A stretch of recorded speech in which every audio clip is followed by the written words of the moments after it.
This week's episode is brought to you by lynda.com. Lynda.com, as you may know, is an easy and affordable way to help individuals learn practically anything.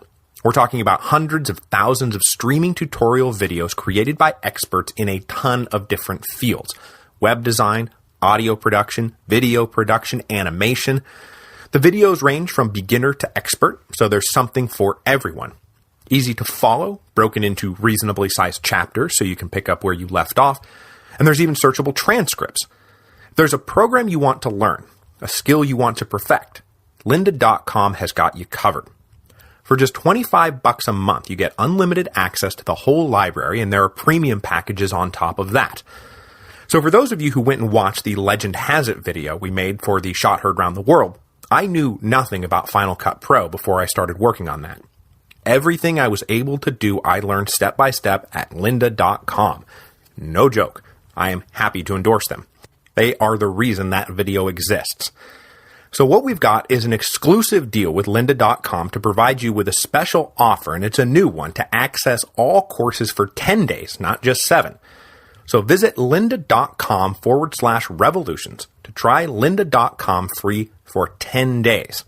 That is lynda.com/revolutions.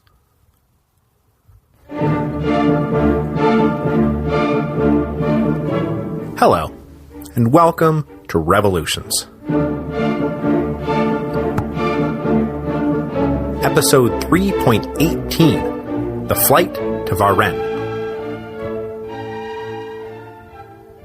Since being dragged down to Paris in October 1789, King Louis XVI had publicly played the part of citizen king, and he was convincing enough in this role to still be regarded as a benevolent father figure by the average French citizen.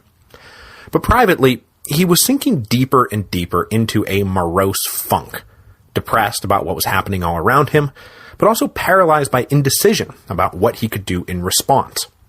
One of his sisters commented that Louis's great problem was that he was deathly afraid of making a mistake, and that this complete lack of self-confidence led him to do whatever seemed to be expedient at any given moment, without following any kind of coherent or consistent plan. In the best of times, Louis probably would have been a fine placeholder king, just another name on a list of forgettable but inoffensive monarchs. But in these worst of times, he just wasn't up for the job, and he was probably more aware of it than anyone. And today, he will make one of those mistakes he was so terrified of making, and it will wind up costing him dearly. Now, thus far, the king had been able to swallow the political concessions that had been required of him because that was the path of least resistance. But like the rest of France, this business about the church was starting to erode his ability to work with the revolutionaries. Louis was not some super pious true believer, but the more the National Assembly turned its guns on the church, the more uneasy Louis became. It was one thing to tolerate anti-clerical screeds in the press, but stripping the church of its property, openly defying the Pope, and now demanding all clergymen swear an oath to put the French nation before their own religious scruples? He had accepted the civil constitution of the clergy because he felt powerless to stop it. He had even promulgated it. He had even written to the Pope asking the Vatican to sanction it. But in his heart, he did not like any of it one bit. Indeed, after he publicly signed off on the civic oath, he was so concerned about the blasphemy he was authorizing that when his own personal chaplain took the oath, as one might expect the personal chaplain of the king to do, Louis started to avoid him, and he went out of his way to not take communion from any priest who had taken the civic oath. So clearly, there was a public king, seemingly working in harmony with the reforms of the National Assembly, and a private king, who was becoming permanently estranged from the whole project. Up until now, the people of France had only seen the public king. But in June 1791, they would finally get a look at the private king, and once they saw that king, they started asking whether or not they needed any king at all. The first public signal that Louis was not completely on board with the civil constitution or the civic oath came in early February 1791, when two of his aunts, old maids by this point, requested permission to travel to Rome for Holy Week. Now, under the new enlightened regime, What use did the royal family have for the Vatican? Ought they not stay in France and enjoy a good patriotic Holy Week overseen by patriotic bishops who had sworn the civic oath? But Louis approved the trip and gave his permission for his aunts to travel, which caught many, especially in Paris, off guard. Their good, benevolent citizen king shouldn't be letting his family wander off like that, and certainly not to go bow and scrape before the Pope. The radical press in Paris started to beat him up pretty good about this, and the story quickly morphed into a tale about this being the beginning of an organized emigration of the whole royal family. They would be let out at intervals for this reason or for that reason, but in the end France would wake up in a few months and discover that the monarchy had flown the coop. The king's brother, the Comte d'Artois, had just been busted trying to incite a rebellion in southern France using religion as his wedge issue. And now these two royal aunts are going to piously pay their respects to the Pope? It did not sit right with the radicals one bit. But even more surprising than the king allowing his aunts to leave the country was the man who suddenly rose to the king's defense, the Comte de Mirabeau. Unbeknownst to almost everyone, but suspected by more than a few, Mirabeau had been on the king's payroll since the spring of 1790, and was sending regular advice to the royal family on how best to weather the revolutionary storm. So when the National Assembly took up the matter of the traveling aunts and turned it into a general discussion about the problem of aristocratic emigration, what can we do about it, Mirabeau got up and said that they should do nothing about it. In fact, they could do nothing about it. Freedom of movement was a core part of liberty, which, if I'm not mistaken, is exactly what we've been enshrining in law all these long months. Not only that, if we now turn around and say, well, freedom of movement for regular citizens is one thing, but it doesn't apply to aristocrats or royalty, well, guess what, guys? We've just erected a two-tiered justice system, only now the privilege is working in reverse. If all men are born free, and the law applies equally to everyone, then we can't stop someone from choosing of their own free will to go visit Italy. That's crazy. The delegates were surprised to hear the champion of the revolution making this particular case. It may be sound in theory, but in practice it invited counter-revolutionary disaster, and the delegates elected instead to set up a small committee who would be empowered to make decisions about who could enter France and who could leave France, which was their first foray into controlling the destinies of perceived enemies of the revolution. What the delegates did not know then, but what we do know now, is that Mirabeau wasn't just making this case in the abstract. At this point, there were basically two kinds of left-wing revolutionaries. Those like the leaders of the populist Cordelier Club and more radical Jacobins, who believed that the greatest threat to the nation was posed by reactionary conservatives, and then those like the members of the Society of 1789 and more moderate Jacobins, who believed that the greatest threat was posed by the violent anarchism of the lower classes. Despite his reputation as the orator of the people, Mirabeau was definitely more afraid of the mob than he was of the nobility. He did not want to go back to the ways of the Ancien regime, but if things kept heading in a radical direction, what good reforms had been made would be lost, and the situation might get a whole lot worse. These guys might actually decide to try to overthrow the monarchy or something. So in private memos to the royal family, he started strongly urging them to figure out a way to get out of Paris. I don't believe he ever went so far as to advise the king leave the country, but he certainly thought Louis should get out of the capital, and the sooner the better. Getting the king and his family away from the clutches of the Paris mobs was becoming critical. Mirabeau's argument was that the National Assembly was already alienating itself from the rest of the country over the civil constitution of the clergy, and things were about to drift in the direction of civil war.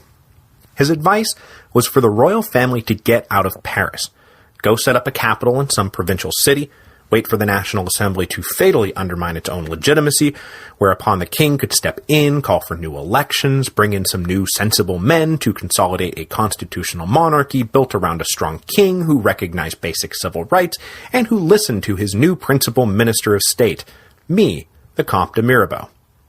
But for the moment, Louis did not take the advice, though in very short order he would wish that he had. The first incident that helped push Louis in the direction of getting the hell out of Paris came in late February 1791, on the so-called Day of Daggers.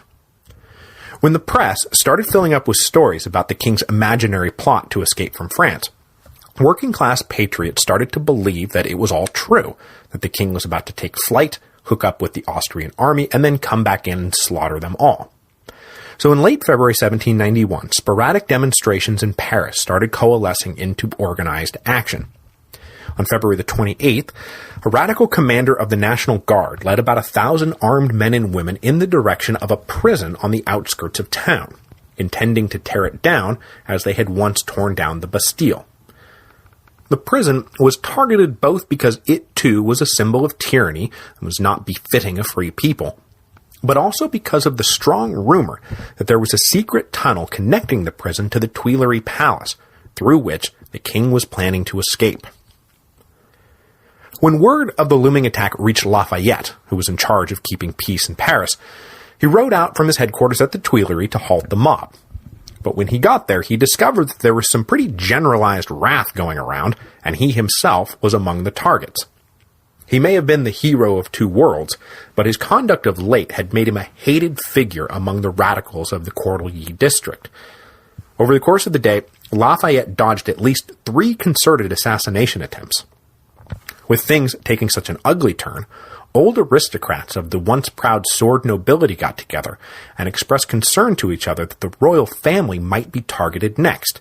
And indeed, a guy armed with a sword and multiple pistols was stopped trying to get into the palace. So those old sword nobles did what old sword nobles were supposed to do. They rallied to protect the king.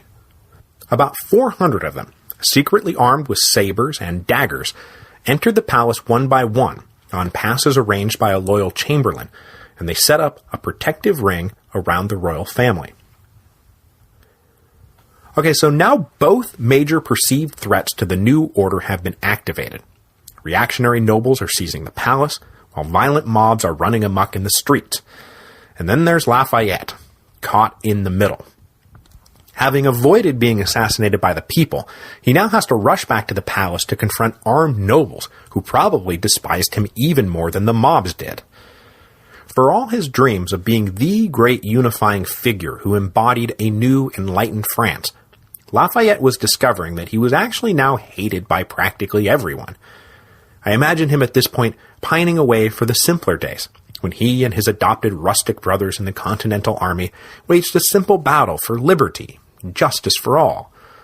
But those days were gone, and surviving a winter in Valley Forge was starting to look like a breeze compared to surviving one day in revolutionary Paris. When he got back to the palace, Lafayette confronted the 400 nobles and demanded that they lay down their weapons.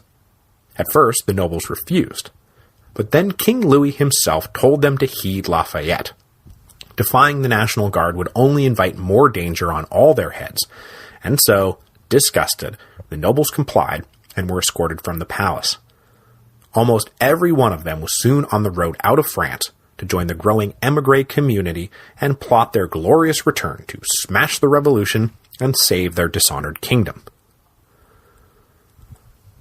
As the sun set on the Day of Daggers, both threats to the constitutional order were suppressed. The Paris mob was stopped from tearing down the prison they had intended to demolish, and the armed nobles were broken up. The main casualty of the day's events was Lafayette standing with everyone, as both conservatives and radicals had now concluded his real sympathies lay with the other side. This was the beginning of a journey that would eventually land him in an Austrian prison. The Comte de Mirabeau was, of course, delighting now in Lafayette's growing unpopularity. Though he and Lafayette had a great deal in common, they were now fierce rivals for power, as both sought to be the principal leader of France and the chief steward of a new constitutional monarchy. But Mirabeau did not have long to savor his rival's downward spiral, nor would he even get to see that spiral pick up speed after the massacre at the Champ de Mars. Plus, it's unclear whether Mirabeau's own popularity would have survived had he lived. Because the Day of Daggers allowed the National Assembly to justify further restrictions on émigrés and their property, since it was now clear that if they were left to their own devices, they would use every penny they had to fight the revolution. But Mirabeau continued to oppose these restrictions on travel, and debates with his old friends on the left got bitter and personal, especially after Mirabeau tried to come back to the Jacobin Club to defend himself, and was greeted with overt hostility from its leaders. But instead of winding up despised betrayer of the revolution, as so many of his station and beliefs soon would be, Mirabeau managed to die at the perfect moment, and instead became the first great mythic hero of the revolution. At the end of March 1791, Mirabeau suddenly got sick from something. No one was sure what at the time, though the scandal rags had it that it was complications from venereal disease. After lingering for a few days, somewhat melodramatically in the eyes of his old friend Talleyrand, Mirabeau died on April 2nd, 1791. Right away, it was determined that a man as great as Mirabeau deserved something more than just a funeral, and the people of France deserved something more than just a grave to come visit. So his death was seized on as a vehicle to launch a project that had been kicked around for years and whose time had now come. The idea was to create a space where the best men of France could be buried together in a national tomb, something of a Westminster Abbey for the French. A not-quite-finished neoclassical church that had been languishing for lack of funds was appropriated and rechristened the Pantheon. Mirabeau would be the first member of a new cult of national heroes. A huge procession accompanied his body to the new Pantheon that included companies of the National Guard, nearly every member of the National Assembly, and surprisingly, every member of the Jacobin Club. There had been ill will of late, but there was no denying the central role Mirabeau had played in the revolution. The remains of the great orator were then interned inside the Pantheon, and from that moment on, Mirabeau passed from being a mere mortal to a legendary hero, and his shrine was visited by patriotic citizens throughout the course of the revolution, and it still remains a central fixture of the Pantheon today. I'm just kidding about that. Once the Paris Commune found out Mirabeau had been in the king's pay, they disinterred him in 1794, dumped his remains in an unmarked grave, and replaced him in the Pantheon with the recently assassinated Jean-Paul Marat. Of course, it wouldn't be long before the revolution took another swing, and Marat was himself disinterred, because that's how it goes in the French Revolution. So getting back to it, after the Day of Daggers, the rumors that the royal family was getting ready to run only picked up steam, and the king started to seriously wonder if it wasn't time to make the false rumors true, and his wife was certainly badgering him to do just that. So shortly after the great funeral for Mirabeau, the king finally decided that it was no longer safe in Paris. What finally tilted the balance was an incident in mid-April during the lead-up to Holy Week. The royal family had from time to time gone to visit Saint-Cloud, which was a neighborhood close to the city, but far enough away to breathe a little fresh air. In the past, these short trips had not been a problem, but after the Day of Daggers, the radicals in Paris were on hyper alert, and so when they learned that the royal family was getting ready to leave on a week's holiday, it screamed escape attempt, and about 1,000 men and women rushed down to the Tuileries. When the king and queen emerged from the palace to get into their waiting carriage, they were heckled mercilessly, and the mob closed ranks and refused to let them leave. Lafayette came out and ordered a company of National Guardsmen to escort the family through the crowd, but as had happened on the day of the Women's March on Versailles, the company refused the order, embarrassing Lafayette to no end. For 2 hours, the family sat inside the carriage, listening to every insult in the book hurled at them, while waiting for the crowd to disperse. But the crowd never did disperse, and Lafayette couldn't get his men to do anything about it. Finally, they all had to call it a day and retreat back into the palace, humiliated and not a little bit scared for their lives. Whatever fiction remained that the king and queen lived in Paris of their own patriotic accord was now obliterated. They were prisoners, and it was time to stage a jailbreak. Over the next 2 months, a plan was cooked up to sneak the royal family out of Paris. The man who organized the operation was a Swedish count named Axel von Fersen, who had for many years been one of the queen's intimates, going back to her early days in France when Louis would have nothing to do with her. They were the same age, and just teenagers when they first met, and Fersen became one of the queen's most devoted admirers, though whether they ever consummated that mutual admiration is unknown. outside Paris, the safety of the royal family was put in the hands of General de Bouillé, that guy we talked about last time who put down the mutiny in Nancy. Having proven beyond a shadow of a doubt his dependability, he was trusted with arranging loyal troops to escort the family once they got out of Paris, and then also to arrange for a strong garrison to be waiting to receive them in the fortress of Montmédy, about 200 miles from Paris, right on the border with the Austrian Netherlands. As the appointed day approached, the royal family was urged to travel out of the city separately and in light, fast coaches. But either the king or the queen overruled this advice. I've seen both blamed for the decision. And they elected to keep everyone together in a much slower-moving caravan. The plan they settled on was for the family to engage in a little station swapping. Their governess would pretend to be a Russian countess, while the queen dressed up in the clothes of the governess, and Louis dressed up like the family valet. The Russian baroness would then use a forged passport that listed Frankfurt as her final destination to get past any checkpoints. But there was still the problem of getting the king and queen out of the palace without being detected. For the king, they arranged for a loyal nobleman to come and go in an ostentatious costume in the weeks leading up to the escape.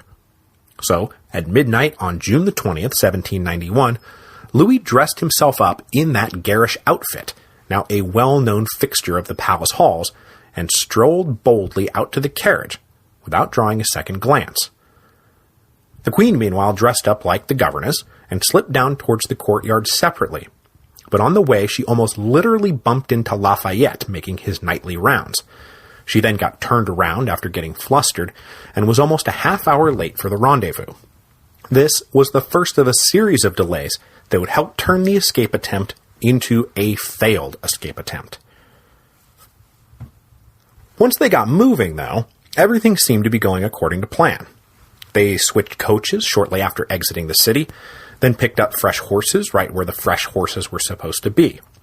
By dawn, they were well on their way. But as they crossed a bridge, the carriage hit a post and wiped out, and they were delayed further as the necessary repairs were made to a broken wheel. These delays were now becoming a problem because about halfway along the journey they were supposed to start linking up with the loyal troop escorts. The officer in charge of the first escort waited 2 hours for the royal family to show, and when they didn't, he assumed that something had gone wrong, that the plan had either failed or been aborted. So he sent a messenger to the further escort groups waiting down the line, that the plan appears to be off. Now the officer was of course wrong about that, but he was nervous about how he was going to explain what he was doing to all the nervous locals, who first thought that he was there to demand they start paying all those taxes they were now refusing to pay. And then they became suspicious when the officer told them, "No, it has nothing to do with your taxes. I'm just here to protect some treasure that's going to be on the road here shortly." With the royal family still not showing, he finally withdrew his men from their conspicuous position along the road. Thus, when the royal family finally did show, there was no escort. But that wasn't the big problem. The big problem was that by using the slower-moving carriage, and then suffering unexpected delays, once the Tuileries Palace woke up and realized that the royal family had flown the coop, the messenger sent out from the city to spread the word overtook the family in no time. So, when they passed through a town that had already been alerted to keep an eye out, the local postmaster recognized them. He was pretty sure that that governess was the queen, because he had seen her once while serving in the cavalry, and that portly valet, well, he was probably the king. To make doubly sure, he pulled out an assignat from his pocket. The Revolution's currency bore a picture of Louis, and the king's big, prominent nose was a perfect match for the big, prominent nose on that portly valet who just passed me by. So the postmaster hopped on his horse and sped off on a shortcut to the next town up the road, Varennes, just 30 miles from the border. The postmaster managed to beat the royal family to Varennes and convinced the local authorities to take a closer look at the Russian baroness who was about to pass through. The authorities weren't too impressed with the wild claims of the breathless postmaster, but he kept insisting and demanded at the very least the party be detained. So they were. led into the home of a local official, an old servant who had once served at Versailles recognized Louis and instinctively dropped to one knee, to which Louis kind of carelessly tossed off, "Yes, I am your king." Which, I mean, by this point, I'm sure he believed the jig was up, but dude, let the burden of proof stay with your accusers, you know? I mean, don't confess just because some old man took a knee. So, just like that, the flight to Montmédy became known to history as the flight to Varennes, which should more accurately be called the flight as far as Varennes, since it was never the intended destination. Meanwhile, back in Paris, the radical sections and the Jacobins both went crazy. They accused Lafayette, now their favorite whipping boy, of being incompetent or treacherous or both for letting the family escape. They further decided that the entire thing was a plot cooked up in concert with the Austrians, who would be invading any day now, and there was suddenly very real fears both inside Paris and out near the frontier that France was about to be invaded. The National Assembly sent orders straight away for the family to be brought back to Paris, then decreed that the king's powers were provisionally suspended, that the borders were closed, and that they were now sitting in permanent session. The Jacobin Club soon followed suit and declared a similar permanent session. The royal family was then escorted back to the capital by some 6,000 armed men and women, mostly companies of National Guard, but also just civilians who wanted to make sure the king and queen got home safe and sound. This was a fairly debilitating blow to the family's morale because, locked up in Paris, they had just assumed that outside the capital they were as popular as ever. Indeed, everyone in on the plot assumed that even if the royal family was recognized on the road, that their loyal subjects wouldn't turn them in. They were shocked to discover just how delighted everyone seemed to be that they had been caught. When they got back to Paris on June the 25th, they were met by crowds standing around in an eerie silence. There was no heckling or catcalling, just muted staring that I can only imagine was quite a bit more unsettling. The family was then deposited back in the Tuileries Palace, where they would remain under guard until the National Assembly decided what to do with them. Already the Cordeliers Club was drawing up a petition that declared liberty and royalty to be incompatible, and more than a few delegates in the National Assembly were starting to agree.